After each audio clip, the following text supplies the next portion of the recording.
मैनाटांड़ का जिला पार्षद अखिलेश्वर प्रसाद झुन्नू और नरकटियागंज संगठन जिला अध्यक्ष होने के नाते मैं आप सभी तमाम मीडिया बंधु को अपने तहे दिल से और मैनाटांड़ प्रखंड से और संगठन जिला नरकटियागंज की तरफ से आप लोगों का हार्दिक अभिनंदन और स्वागत करता हूँ। मेरे क्षेत्र में, मेरा जिला परिषदीय क्षेत्र में 19 तारीख को जो ये बहसी, गंदी, सोची समझी साजिश के तहत बच्ची को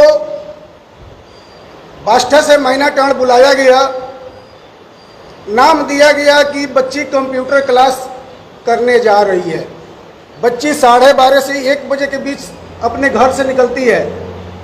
मैं वहाँ जब से घटना हुई तब से फर्स्ट अटैम्प्ट हम ही कैंपेनिंग किए। तो मैं आप लोगों से बता देना चाहता हूँ वास्तविकता क्या है। 1 बजे वो मैनाटांड़ पहुँचती है। पुलिस का ये मानना है कि वो कंप्यूटर क्लास नहीं गई।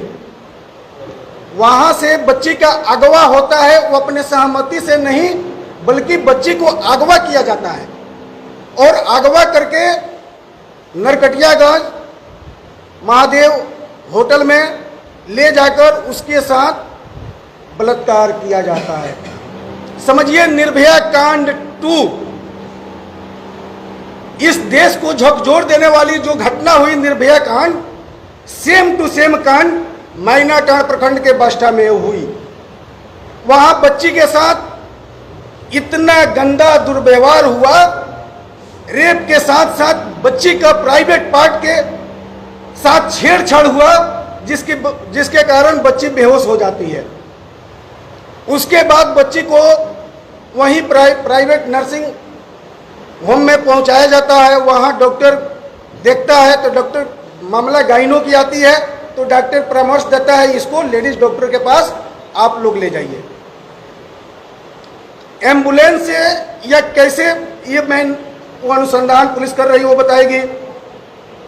यहाँ बेतिया लाई जाती है सरकारी अस्पताल में, वहाँ बच्ची 7 बजे के करीब में आती है। मैं आप लोग के माध्यम से ये कहना चाहता हूँ, इस जिला के तमाम जितने बड़े पदाधिकारी हैं, डीएम साहब हैं, एसपी साहब हैं, मैं उन लोगों से कहना चाहता हूँ, जब सरकारी अस्पताल में बच्ची आती है उस समय बच्ची को, जब ये बलात्कार की घटना दी गई बच्ची आती है उस समय सरकारी अस्पताल के डॉक्टरों द्वारा अपने सिविल सर्जन को खबर नहीं की जाती है, एसपी को खबर नहीं की जाती है, डीएम साहब को खबर नहीं की जाती है। ये समझिए कि अस्पताल में बच्ची को डेड करने के लिए या मार देने के लिए ऊपर से हो सकता है कि अस्पताल के अधिकारी डॉक्टर रिश्वत लेकर 10 घंटे के इलाज के उपरांत 6 बजे सुबह में बच्ची का डेड होती है।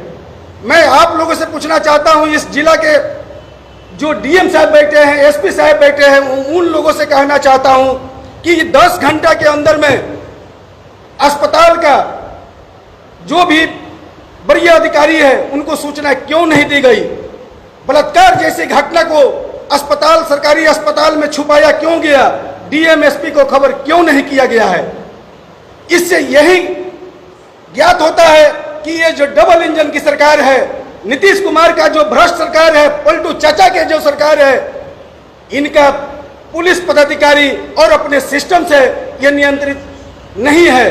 वो अपने सिस्टम को बिल्कुल विलुप्त कर दिए हैं और बच्ची का घटना होती है, बच्ची का डेड होती है, वहाँ गार्जियन को खबर नहीं होती है और सबसे पहले यहाँ मैनाटांड़ पुलिस आती है और पुलिस के सुरक्षा में बच्ची को पोस्टमार्टम होती है और 3-3:15 के करीब में बच्ची का डेड बॉडी मैनाटांड़ थाना में पहुंचती है। वहाँ 2000-3000 की भीड़ थी पब्लिक के साथ। वहाँ के थाना प्रभारी मानपुर थाना से लेकर गोपालपुर थाना तक लगभग 10 थाना 200 पुलिस के साथ वहाँ पर कैंप किया जाता है पुलिस का। और जो जनता एक बलात्कारी के खिलाफ आवाज उठाना चाह रहा था वो जनता के साथ पुलिस बर्बरता करती है, दुर्व्यवहार करती है, लाठी चार्ज करती है, गाली का प्रयोग करती है। उस समय जनता को अलग कर दिया गया। जब मैं वहां पहुंचा तो जनता ने देखा कि हमारे प्रतिनिधि पहुंचा, तो जनता की आवाज फिर बुलंद होती है। जो बच्ची का डेड बॉडी एम्बुलेंस में रखा गया था, वो डेड बॉडी को फिर एम्बुलेंस को खींचकर हमने रोड पर खड़ा कराया, पूरा पब्लिक को रोड पर बैठाने का काम किया। उसके बाद इंस्पेक्टर साहब आते हैं, एसडीएम साहब से बात होती है और पुलिस हमको उठाकर वहां से हटाना चाह रही थी, मगर पुलिस के साथ तू मैं झगड़ा झंझट सब हमसे हुआ। लास्ट में जाकर उन लोगों के द्वारा बताया गया कि 6 से 7 घंटा में अरेस्टिंग आपको हम देंगे। उस समय मैं जनता को थोड़ा समझाया। बच्ची का डेड बॉडी फिर बच्ची के पैतृक गांव बस स्टॉप पहुंचती है। बस स्टॉप पहुंचने के उपरांत वहां इतना उग्र भीड़ था कि पुलिस का कोई मने नाम चर्चा भी सुनने के पब्लिक तैयार नहीं थी। बच्ची को फ्रेजअप किया जाता है, रात में दाह संस्कार तो नहीं हुआ। उसके बाद यहाँ का जितना नेताओं के द्वारा जब पुलिस के साथ पब्लिक का दुर्व्यवहार हो रही थी, उस समय नेता लोग कहाँ था?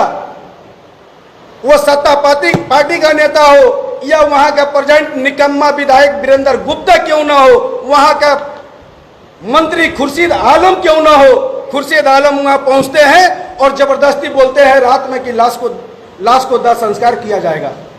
हम लोगों ने वहां जन सुराज कैंपेनिंग किया, लाश को दाह संस्कार से हम लोग रोके कि जब तक पूर्ण रूपेण गिरफ्तारी नहीं हो जाती है तब तक लाश को हम लोग जलने नहीं देंगे। सुबह से फिर वही ड्रामा नेताओं का आना जाना लगा रहा। उसके बाद आरके मिश्रा जी जो जनसुराज से है, उनका फोन आता है एसपी साहब के पास। फिर एसपी साहब पहुंचते हैं वहां मैनाटार। उसके बाद वो बताए कि 3 गिरफ्तारी हो चुकी है, तब जाकर दाह संस्कार हुआ। परंतु इसके पीछे, पर्दा के पीछे वो 3 ही दोषी नहीं है। गिरफ्तारी नहीं होती है तब तक ही हत्याकांड का और बलात्कारी को उचित दंड नहीं मिलेगा। गिरफ्तारी जब तक नहीं होती है उस लड़की का आत्मा भटकती रहेगी। और इस चंपारण का, अगर आप लोग मीडिया है, इस सब चैनल के द्वारा चंपारण ही नहीं, बिहार ही नहीं, इस पूरा देश में अपना तंत्र हो या अपना इतना वीडियो वायरल कीजिए कि ये मुद्दा पूरा हिंदुस्तान लेवल का बने और ये जो निर्भया कांड पार्ट 2 है इसका 100% खुलासा हो, दोषी का फांसी के सजा होनी चाहिए। मैं वहां का जिला पार्षद हूं, इस नाते मेरे अंदर जो बच्ची का दुख है, उस गार्जियन का जो दुख है, वो गरीब का जो दुख है, मैं अपने हृदय पर लेता हूं। और मैं मैनाटार पूरा प्रखंड वासियों के साथ उनकी दुख के इस घड़ी में मैनाटार प्रखंड, हमारी संगठन जिला नरकटियागंज, हमारी जिला पश्चिम चंपारण, सभी जन सुराज साथी उनके पीड़ित परिवार के साथ है। इन्हीं सब बातों के साथ मैं अपने वाणी को विराम देता हूं और ये जरूर निवेदन करता हूं इस जिला के डीएम साहब से, इस जिला के कैप्टन एसपी साहब से कि अविलंब 2 से 5 दिन में इसका पर्दाफाश कीजिए, नहीं तो इस जिला में बहुत भारी क्रांति होने जा रही है। मैं मैनाटार में अगर 5 से 7 दिन के अंदर में ये पर्दाफाश नहीं होती है तो मैं अनशन पर बैठने के लिए मजबूर होऊंगा और मैं अनशन पर बैठने का काम करूंगा। कौन है?